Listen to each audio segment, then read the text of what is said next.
So thank you for sharing a little bit about yourselves. We'll have more time during the day for you to meet each other and share strategies and build relationships. That's what the day is about. So to get us even more inspired about how you, in your roles as grassroots community folks, can take action with each other, I'm very happy to bring up people who have been developing relationships across organizations, across sectors. They're grassroots organizers across the GTA area. The first panelist that we'll bring up is Allie Rougeot, who is an economics and public policy student at the University of Toronto. She's been an environmental and human rights activist since the age of 10 and has been passionate about sustainability and climate justice since high school. Since January 2019, she's been the lead coordinator of the Fridays for Future movement in Toronto. Fridays for Future is a worldwide movement where students around the world have been striking and protesting to demand bold climate action from all levels of government. She's been recognized for her work by the Canadian Voice of Women for Peace with the Kim Buck Youth Award, and has appeared several times in the Toronto Star, Metro Morning, CTV, Global News, Radio Canada, National Observer, and other media. She's bilingual, French being her mother tongue, and has lived in California and south of France before coming to Canada. So welcome, Allie. If you can come up and share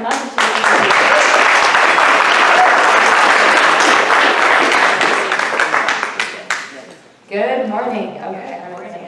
My name is Allie. I'm a University of Toronto student, study economics and public policy, and I'm the coordinator of Fridays for Future Toronto. So can you raise your hand if you've heard of Fridays for Future before? Okay, it's pretty good.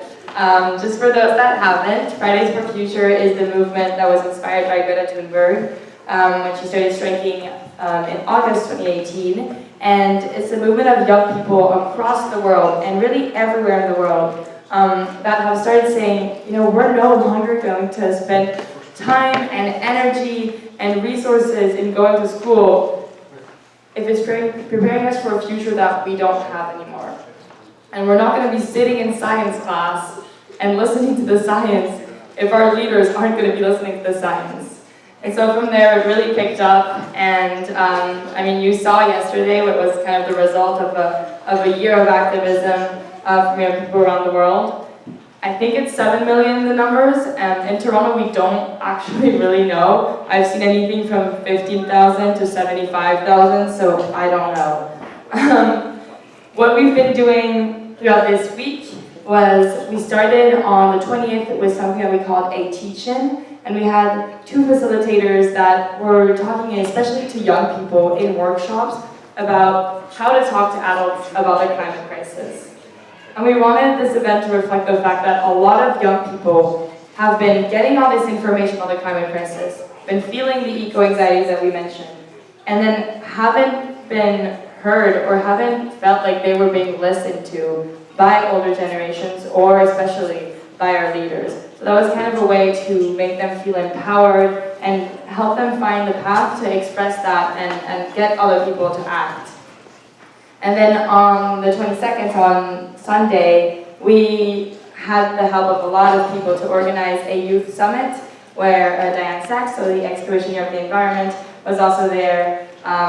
Drawdown team was there. And we were trying to have kind of a launching platform for young people that are already leaders, usually in their schools and their classes, that are concerned about the climate crisis but didn't know where to start. And we had anything from how to find your purpose and mission, which Satya talked about, and then things like legal aid and what is civil disobedience.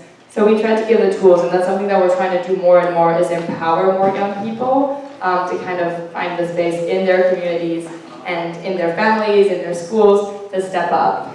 Then throughout the week, we had a lot of different events where we just talked about our demands. And our demands, I'm not going to go through all of them, but they're about having a just transition. So we incorporate workers' rights, the fact that, you know, we want dignified jobs for all, helping transition people from this high carbon economy to the low carbon economy, especially in Canada. We talk a lot about Indigenous sovereignty because it is a key part of Canada's climate plan, or it should be. We talk about actually having ambitious goals, which is not the case for now, so net zero by 2040, because Canada has a huge climate debt to the rest of the world, and so we have to be more ambitious than the rest of the world. And giving rights to nature and having rights around nature. So for now, the right to clean water is not enforced in Canada. This is something that needs to change.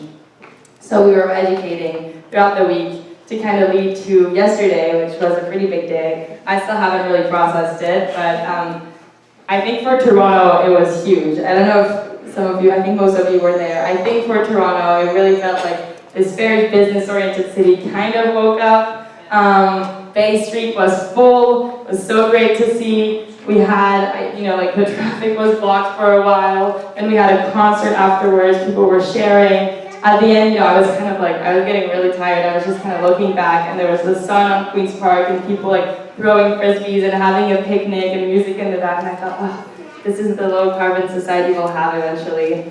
But yeah, so this is what we've been doing. People have been asking me, what's your next plan? I don't really know. Ideally, I'll sleep for a day or two and then I'll try to figure it out, but we're gonna have another global climate strike, most probably end of November.